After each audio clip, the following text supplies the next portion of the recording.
अगर दोस्तों आप लोग भी किसी से अपनी तुलना करते हैं या फिर तुलना करने के बाद काफ़ी ज़्यादा दुखी होते हैं तो आज की इस कहानी को सुनने के बाद आप लोग बिल्कुल भी दुखी नहीं होंगे। तो चलिए कहानी शुरू करते हैं। दोस्तों एक समय की बात है कि एक राज्य के अंदर काफ़ी पराक्रमी राजा हुआ करता था।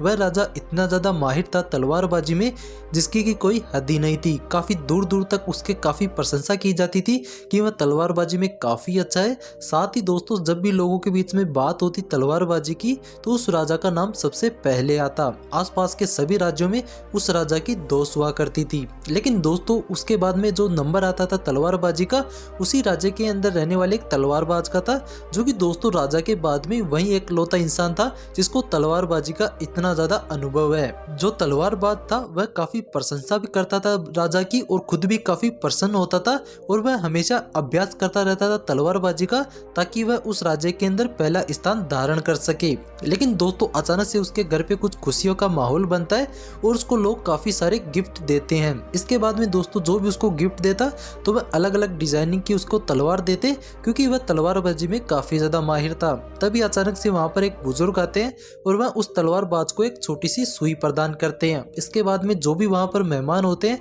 वह उन बुजुर्गों पर हंसने लग जाते हैं। उसके बाद में दोस्तों जो बुजुर्ग होते हैं वह इन सभी को समझाते हैं कि जो सुई होती है वह कितने काम की होती है। जहाँ पर दोस्तों तलवार का कोई काम नहीं होता वहाँ पर सुई कितनी ज़्यादा कामयाब होती है और कितना ज़्यादा लोगों की मदद करती है उसका अंदाज़ा वो सब नहीं लगा सकते। इसके बाद में वो बुजुर्ग और भी काफ़ी सारी बातें सुई के बारे में बताते हैं कि जो तलवार है वह एक ऐसी चीज़ की निशानी है जिसके अंदर आप लोगों को सिर्फ खून खराबा देखने को मिलता है या फिर आप लोग काफ़ी ज़्यादा गुस्से में आ जाते हैं। लेकिन अगर मैं वही बात करूँ सुई की तो वह सुई काफ़ी ज़्यादा ऐसी निर्दयी नहीं होती और साथ ही एक प्रेम का निशानी भी होती है जिसके कारण दोस्तों दो लोग आपस में मिल जाते हैं तो उसी तरह से दोस्तों वह सुई काम करती है। इतनी सारी बातें उस बुजुर्ग की सुन के जहाँ पर जो मेहमान खड़े थे उन्होंने सभी ने उनका प्रशंसा की और साथ ही उनके सामने हाथ जोड़े और सभी ने माफ़ी मांगी क्योंकि सभी को समझ में आ गया था कि जहाँ तलवार का काम होता है वहाँ तलवार काम आती है और जहाँ सुई का काम होता है वहाँ सुई काम आती है। और इन दोनों में ये बात कॉमन हो जाती है कि जो तलवार होती है वह हमेशा विनाश का कारण बनती है और जो सुई होती है वह दो लोगों को बीच में एक ऐसी पुल बांधती है जिससे कि वह दोनों एक हो जाते हैं। इतनी सारी बातें सुन के वह तलवारबाज भी काफ़ी ज़्यादा प्रशंसक हुआ उस बुजुर्ग का और उनसे माफ़ी मांगी। उसके बाद में जो तलवारबाज होता है वह लोगों की काफ़ी मदद करने लग जाता है और अपनी जो तलवारबाजी होती है उसको लोगों को दिखाना बंद कर देता है और वह इस चीज़ पे काफ़ी विश्वास करने लग जाता है कि लोगों की मदद करने में ही असली मज़ा है। इसके बाद में ये बातें सारी राजा को पता चलती है और राजा उस तलवारबाज को अपने दरबार में बुलाता है।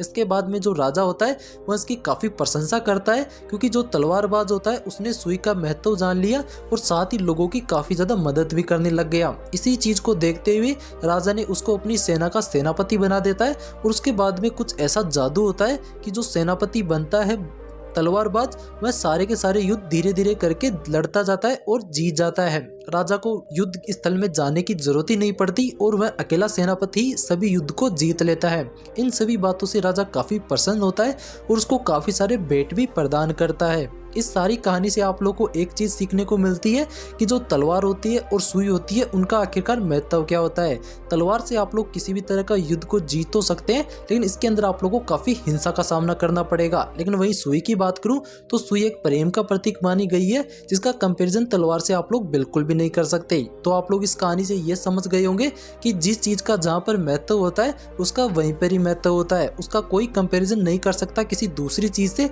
जो कि आप लोग भी अपना कंपेरिजन किसी और इंसान से बिल्कुल भी ना करें क्योंकि भगवान ने आपको एक लौता ऐसा बनाया है और आप लोग अगर किसी से उसका कंपेयर करोगे तो वह भगवान की बनाई हुई प्रकृति में एकदम दोष निकालने के बराबर होगा। तो वो पाप आप लोग बिल्कुल भी मत करें और अपने आप के अंदर एक विश्वास की ज्वाला बनाए रखें और आगे बढ़ते रहें। इस कहानी से आप लोग को यही सीख मिलती है कि आप लोग तलवार को सुई से ना तो कंपेयर करनी चाहिए और न ही दोनों को एक मानना चाहिए। बाकी ऐसी मोटिवेशनल वीडियो और भी देखना चाहते हैं तो चैनल को सब्सक्राइब कर लेना और हर एक मॉर्निंग के अंदर आप लोग को ऐसी वीडियो मिलती रहेंगी।